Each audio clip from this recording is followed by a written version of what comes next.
A.Q. Khan. The United States has a reason to be angry when a national hero in Pakistan, the man who created the atomic weapon program, was selling to Iran, America's enemy, and China as well. So North Korea. And North Korea. Not China. Not China, North Korea. Yes. Iran and North Korea. Yes. Unfortunate. And you didn't know anything about it? No, certainly not. Nothing. And there was a reason. Why? If you want to know the reason, yes. No, why? Why didn't you know anything about it? Okay. And why was he doing it? Both. Yes. He was doing it for greed, I would assume. Yes. Greed and ego and greed, yes. Why we didn't know? Yes. Now let me, because this program, the nuclear program of Pakistan, starting in 76, I think, in response to what Indian nuclear test in 74, was to be kept top secret, because otherwise it wouldn't have been allowed.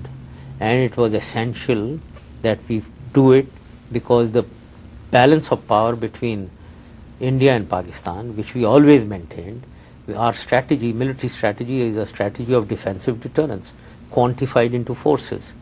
Previously it was conventional. When they went unconventional, this got disturbed and our strategy became untenable. We had to go nuclear, and therefore in 76 this top secret program started. How does it remain top secret? It was the president of Pakistan, who was Z.A. Bhutto in those days, and the scientist A.Q. Khan. They went. Later on, when Bhutto goes, President Zia and the scientists, nobody involved, to keep it top secret. Finances were made available, no audit carried out, security their own, nobody interfering, nobody knows what is going on. It continued like that to keep it top secret. Later on, when President Zia died and a civilian president came in, the army chief was inducted as a go-between between the scientist and the president. He was managing. Again, in 93, I personally was appointed the Director General Military Operations. Now, this is a key appointment which I got, which was supposed to analyze and deal with anything that the chief orders, anything for Pakistan. It is this directorate and the Director General Military Operation who gets involved in everything.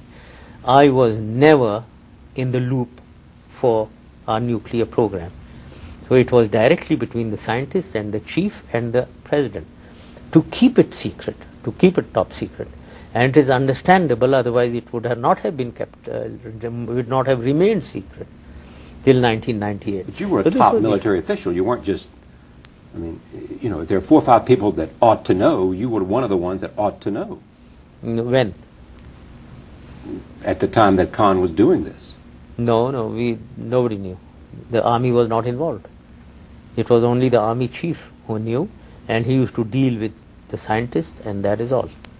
And no army was not involved at all. You would not have discovered this if the United States and George Tenet hadn't come to you and said, here are the facts. Yeah. And you looked at them, and it was all new to you. You had no idea. No, there is a correction. I suspended the man much before I was told. This happened in, I think, 2001, if I am not wrong, in the beginning of 2000, or rather in 2000. Yeah. I removed him from his post. That is because I suspected. Now, why did I suspect? How did I come to know now? You would ask that. In 99, when I came into position, in fact before that, when I was made the army chief in 1998, the first thing I went and told the Prime Minister that we need to establish custodial controls. And I made an organization, a structure to do that. But the Prime Minister somehow didn't approve it. When I took over in 1999, in February or March 2000, you mean first at the time thing of the coup? Yes, after that. The counter coup. I call it the counter coup. I know you do. The man removed me when I was in there, Right. and my people acted. I didn't even know what is happening on ground. Anyway, now, in March 2000, I immediately put those orders in place, which meant what? first of all, on top National Command Authority with the President in the chair, the Prime Minister, a number of ministers and military people they control the development and employment of all our nuclear and missile assets. Under it, we created a strategic planning division with a full secretariat, with a lieutenant general in charge, and we took over the security and finances from this science organization and put it here. So we were to manage all that.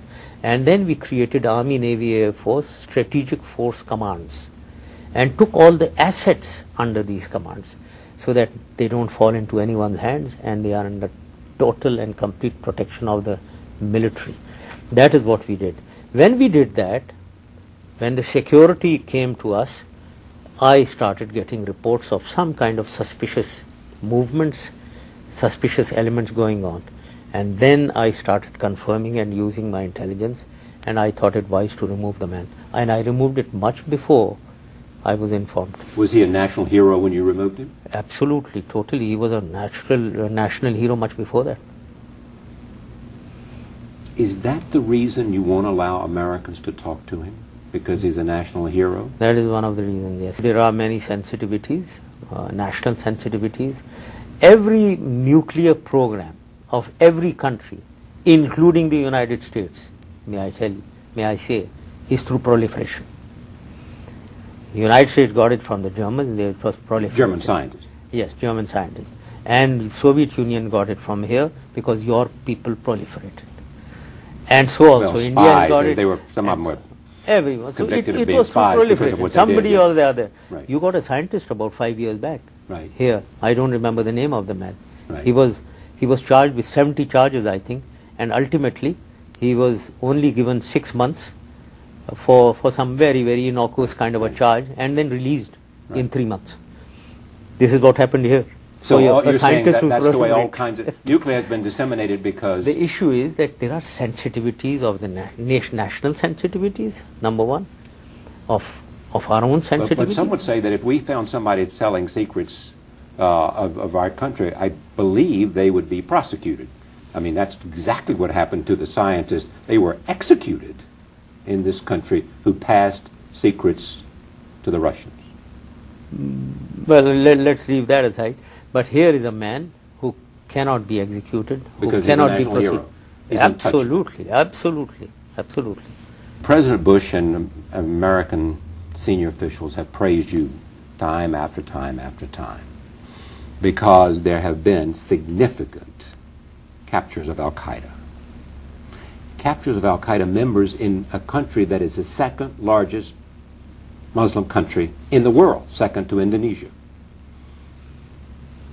Yet they seem to worry about you a lot. They don't insist on democracy in Pakistan. They don't? I'm glad to hear that. Have they? Well, why? Because you're not in favor of democracy? No, I'm very much. I'm introducing democracy there. In fact, I've introduced. But you didn't turn it in 2004. There was no. Which 2004? I think I was asked this same question I was asked in the previous interview. What are you talking about? Which 2004? I don't get it. Did you promise the people of Pakistan that you would leave? Okay, I will remove my uniform. Yes. Yes. Yes, indeed. That was a promise given through the word of mouth. Right. But through the Constitution and through democratic process, I have been allowed the uniform till 2007, December 2007. Two-third majority, through a two-third majority in the National Assembly, in the Parliament of Pakistan, a bill was passed allowing me to be in uniform as a president till December 2007. And this is in accordance with the Constitution of Pakistan. Now, I did promise, yes, that in 2004, by December, I'll remove the uniform. But then things are so volatile in our region. When I saw things happening, whatever was happening, domestically, regionally, internationally, I thought there is a requirement of a unity of command in Pakistan. And I exercised that unity of command, and I thought, no, I shouldn't remove it, and I should take it on till let's... The end of 2007? Yeah. Okay. Let me just make one quick point. You're saying the administration does not... They are pushing you to accelerate democracy in Pakistan, or not? No, nobody. They don't. Do they bring it up a lot with you? Democracy? No, they don't. Unfortunately, the media does. Otherwise, I can assure you, while President Bush or anyone else in the West does say that they are in favor of democracy, they are not pushing me to do anything. Everyone should understand what is democracy and what I have done. So what are the, if you put the uniform element aside, out of your mind, please. Yes. Let's see democracy. Empowerment of people is real democracy. There was no local government system in Pakistan. I have introduced it in 2000. And we had the first elections, real empowerment of people financially, administratively and politically. Functioned very well for 4 years, had another elections in 2005, fresh new representatives are there at the local government level. Empowerment of women. Today, sir, there are 33,000 roughly women in political authority. 33% reserved seats in the local government. In our National Assembly, 17% reserved seats, but they can fight openly also. Today, 22% of our National Assembly is women. Empowered them politically. And then also empowered the minorities. And then liberated the media. We had only one television channel. Today, sir, there are 43 television channels. I see 2 of them here even, United States. I have done that. Totally liberated. They even talk against me. I'm sure you can see that on the television here.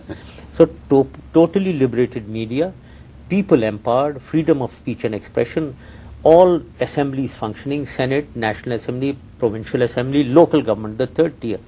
What democracy are we talking about? Okay, let me just ask then, if there was an election, a totally free, with large participation, national election for President of Pakistan, would you win?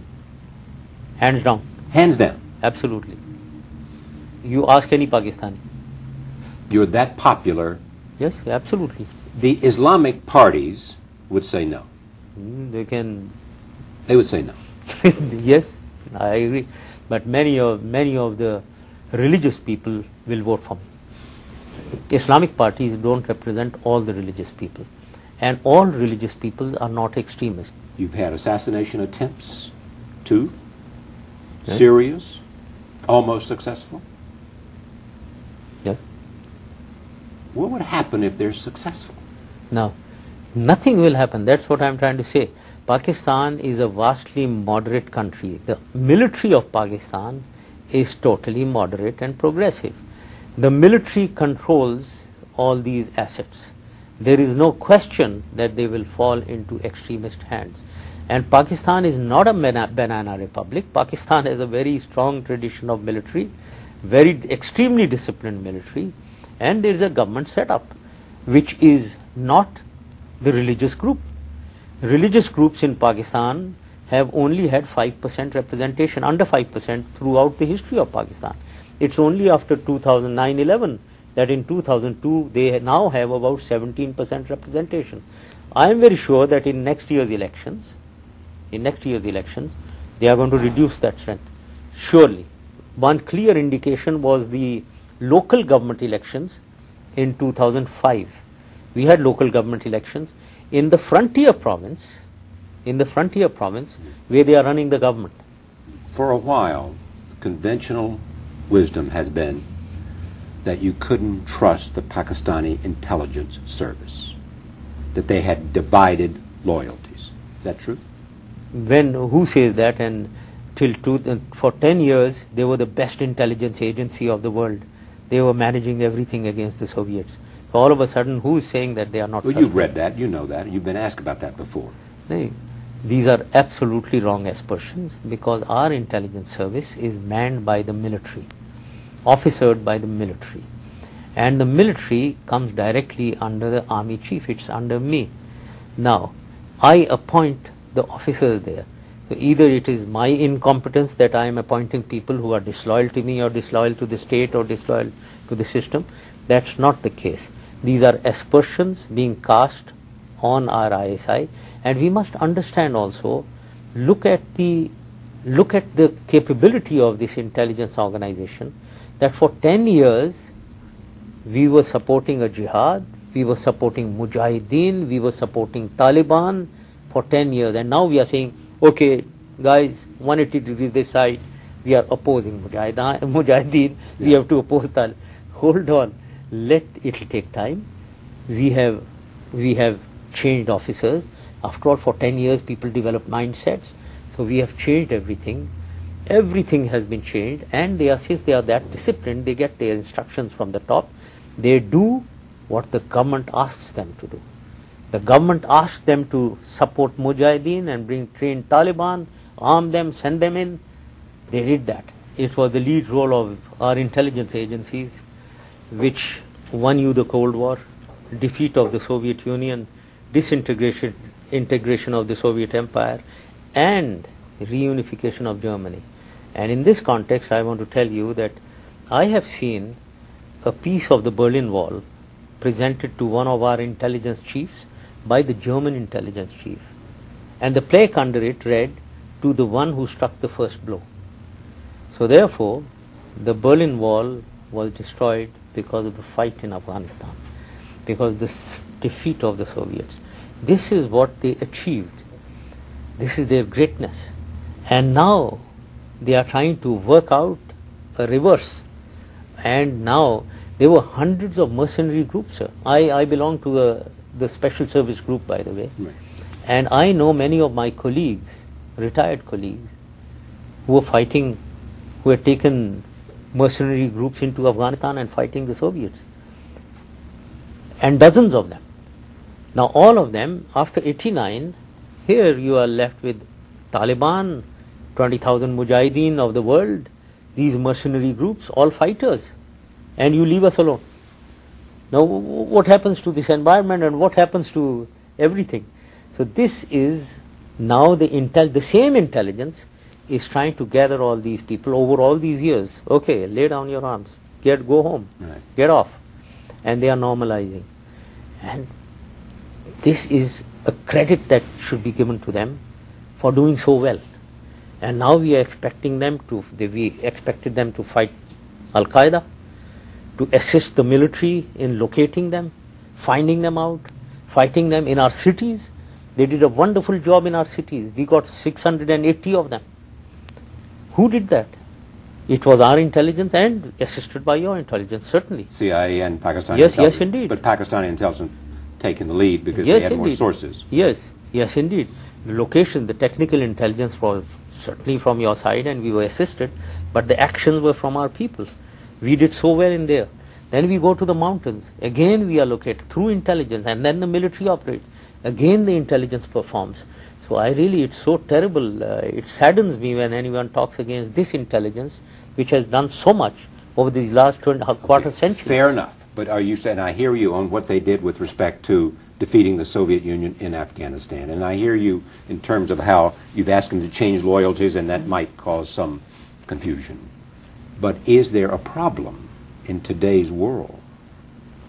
Because some of them may have divided loyalties because they believe, as some do, in the Islamic I would ask you a counter question. All right. If they didn't have divided loyalties then, when we told them to go inside and fight inside, why didn't they have divided loyalties then? Why didn't anyone?